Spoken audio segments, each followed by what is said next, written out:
Good afternoon. We're here back in Hardee County. It was better the last time I was here because we were doing some good stuff. Now we're here surveying a lot of flood. I mean, it's really incredible the amount of flood that we're seeing. And I know the images in places like Fort Myers Beach or what everyone sees on TV, and those are obviously very catastrophic images. But this is a massive storm that really had massive water dumped all over this state.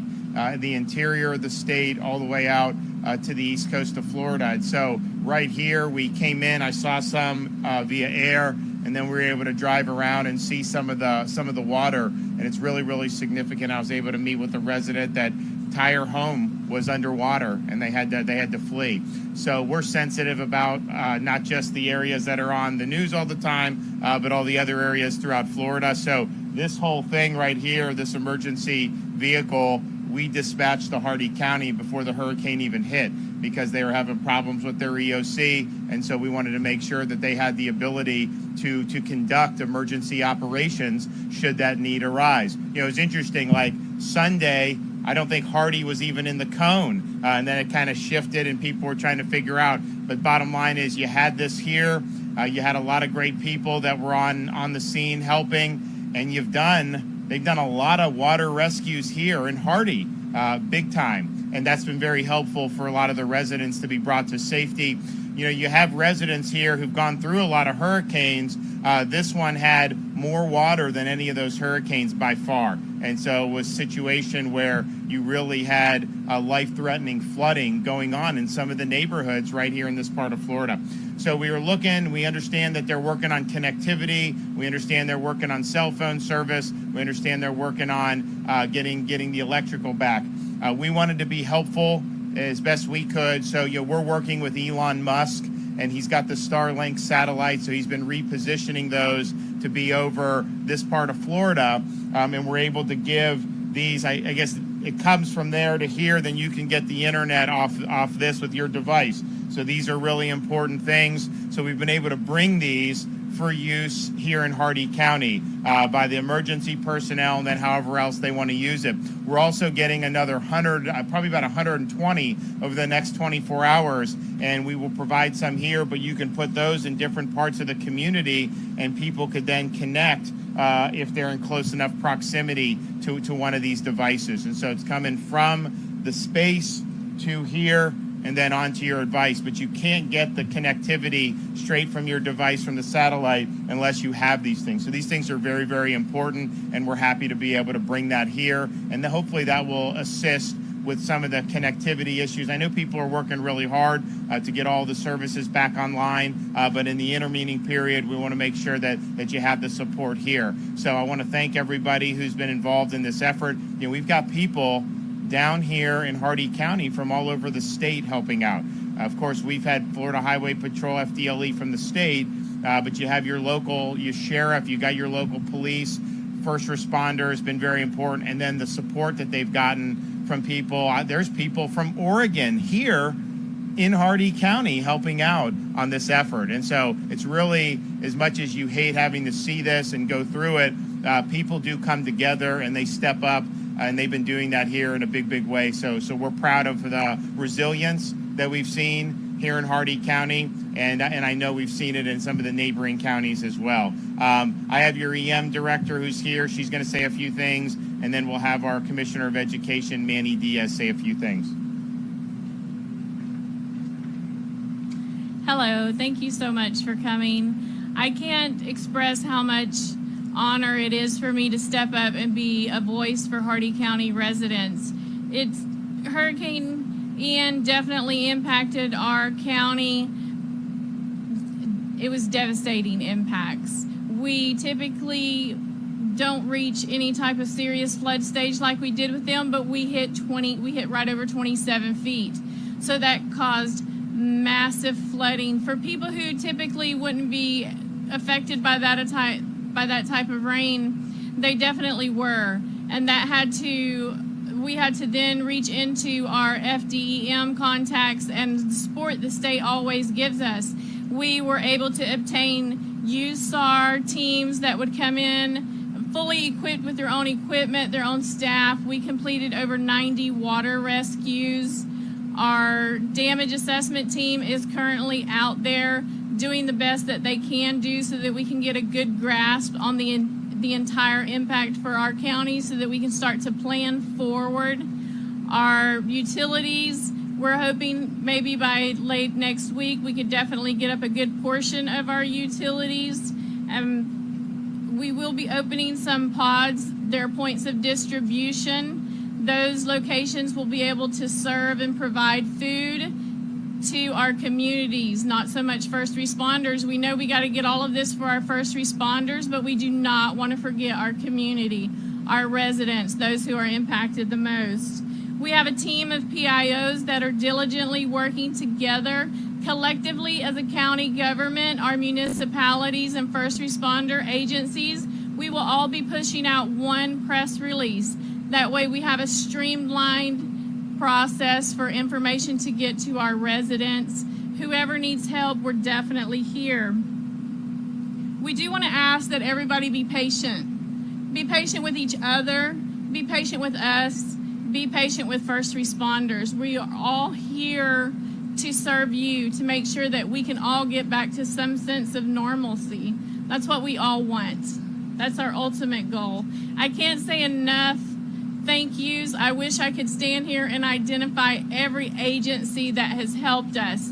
Our Oregon team, all of the resources, volunteers, people who have just stepped up and said, hey, I want to help. Ultimately, I can't thank the Florida Division of Emergency Management enough. Without hesitation, when we were going through the worst of the worst and we knew that our EOC was going to be impacted, Director Guthrie did not hesitate to send us the resources we needed. Because of them, we can then push through and make our recovery efforts a lot better for our community. Thank you so much. Okay, Manny.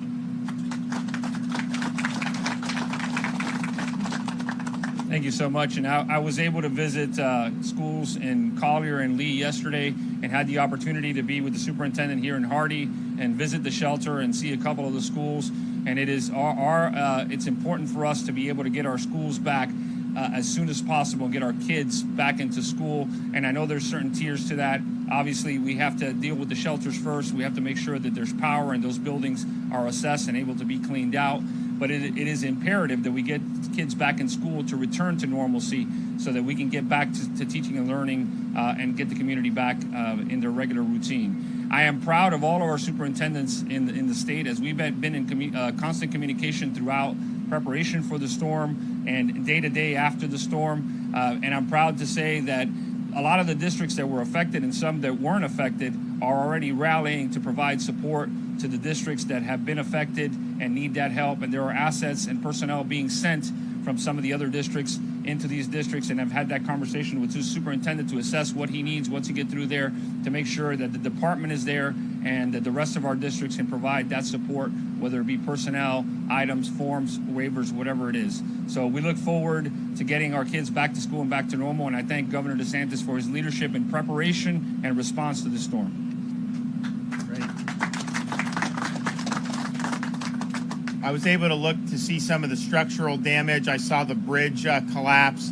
So I have Florida Department of Transportation is going to be doing an assessment to see what the options are to try to get that going. I mean, these things are not easy because you gotta game it out. You got to do the engineering and everything. But we want to make sure that the infrastructure gets back up.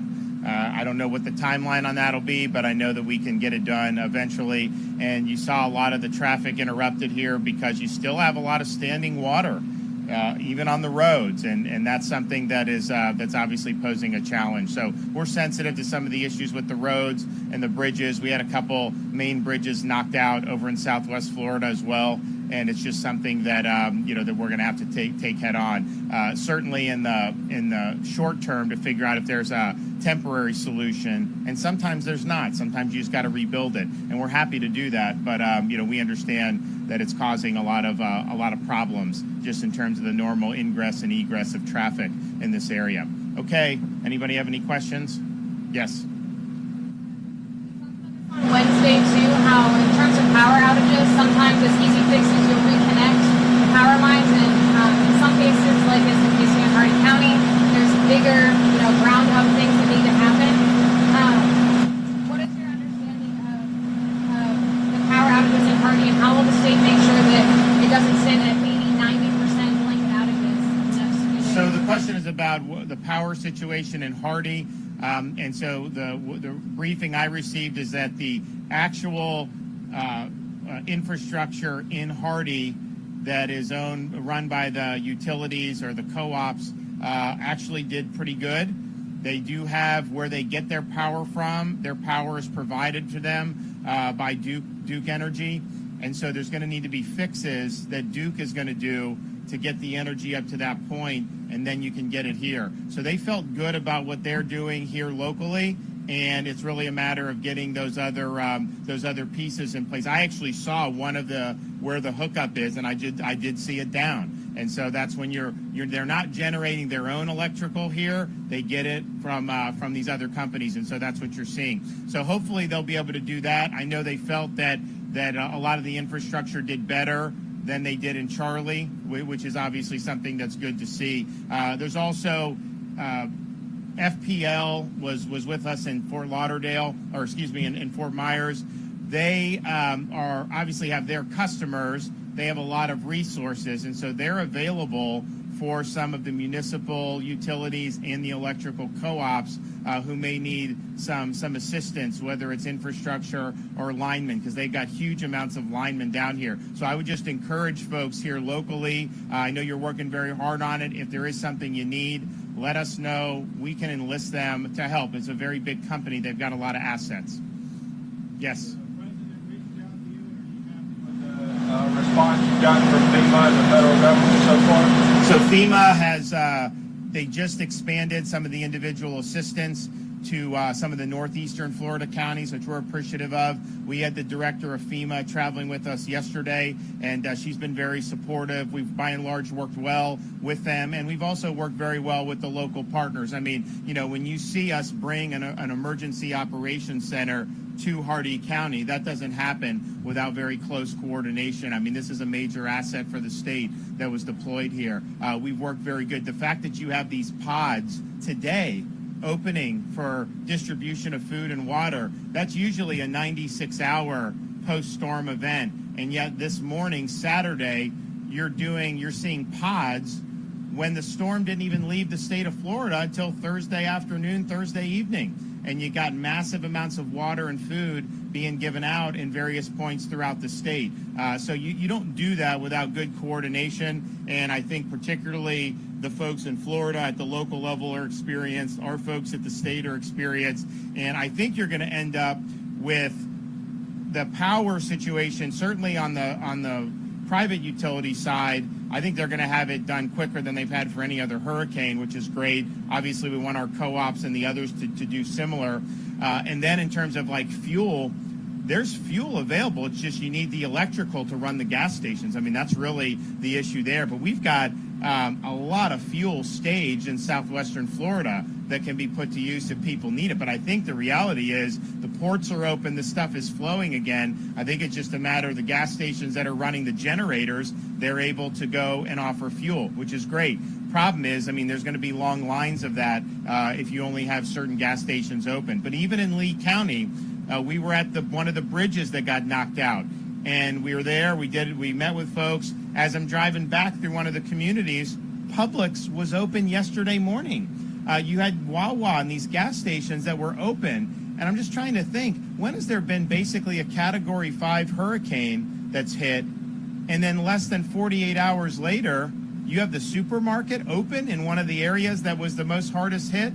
So I think that what's happened in Florida is, yes, you've had great state and local coordination, but then over the years, the utilities have now pre-staged 40-some thousand for this storm. I was just at Waffle House in Charlotte. They have a whole emergency management plan and disaster response plan that they execute, because when the Waffle House is open again, that means life may be getting back to normal. So they're doing that. They're feeding first responders, and the fact that Publix was doing that. So I think like almost all Publix, there's some Publix in Southwest Florida that have not yet opened, but the vast majority have opened. That's a huge, huge thing. And so we're really proud of the whole effort, not just government, but in the private sector as well.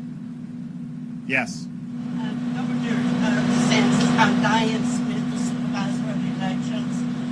Of course, we've been down during an election season.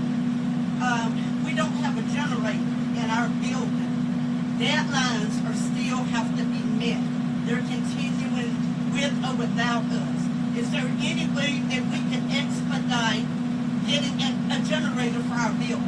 Have you requested one yet? I have spoken, but I have not gotten an answer. Okay, well, I would put in a formal request, work with your county if that's what they want. I know they do have generators here as well, but if we could be helpful with that, we want to be helpful. Hopefully, you get the power back on very soon, and so the generators will be. But I mean, it is a good thing to have, especially when you have these circumstances. So, well, listen, we're here to help. We want to make sure that we get all our communities back on their feet. I saw a lot of flooding. I saw